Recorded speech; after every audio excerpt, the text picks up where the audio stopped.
تبارک و تعالیٰ نے حرف بحرف حضرت رسول اللہ صلی اللہ علیہ وسلم قلب اطہر میں نادل فرما دیا، اور دوسری اس قرآن مجید کی تشریحات ہیں جن کے مفہوم کو اللہ تبارک و تعالیٰ نے حضرت رسول اللہ صلی اللہ علیہ وسلم کے سینہ مبارک کے اوپر القاء فرما دیا۔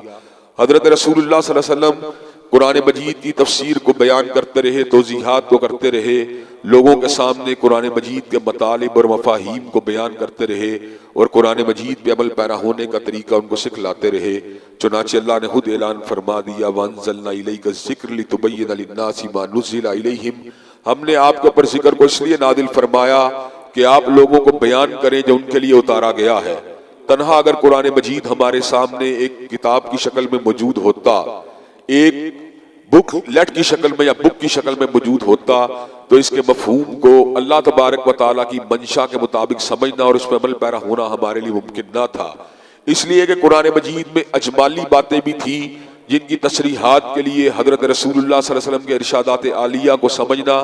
اور ان کے ساتھ تمسک کو اختیار کرنا انتہائی ضروری تھا۔ چنانچہ اللہ تبارک و تعالیٰ نے جہاں پر اپنی اطاعت کا حکم دیا، وہیں پر اس بات کا بھی حکم دیا کہ من یطیع الرسول فقد اطاع اللہ، جس نے حضرت رسول اللہ صلی اللہ علیہ وسلم کی بات کو ماننا ہے، در حقیقت اس نے آپ کی بات کو نہیں ماننا بلکہ اس نے مالک کائنات کی بات کو ماننا ہے۔ ذات الہ تو ذات رسول سے جدا ہے، لیکن فرمان الہ فرمان رسول سے جدا نہیں ہے، اس لیے کہ اللہ تبارک و تعالیٰ کا علم جو کہ حقیقی علم ہے، اور اللہ تبارک و تعالیٰ کا علم جو ہر قسم کے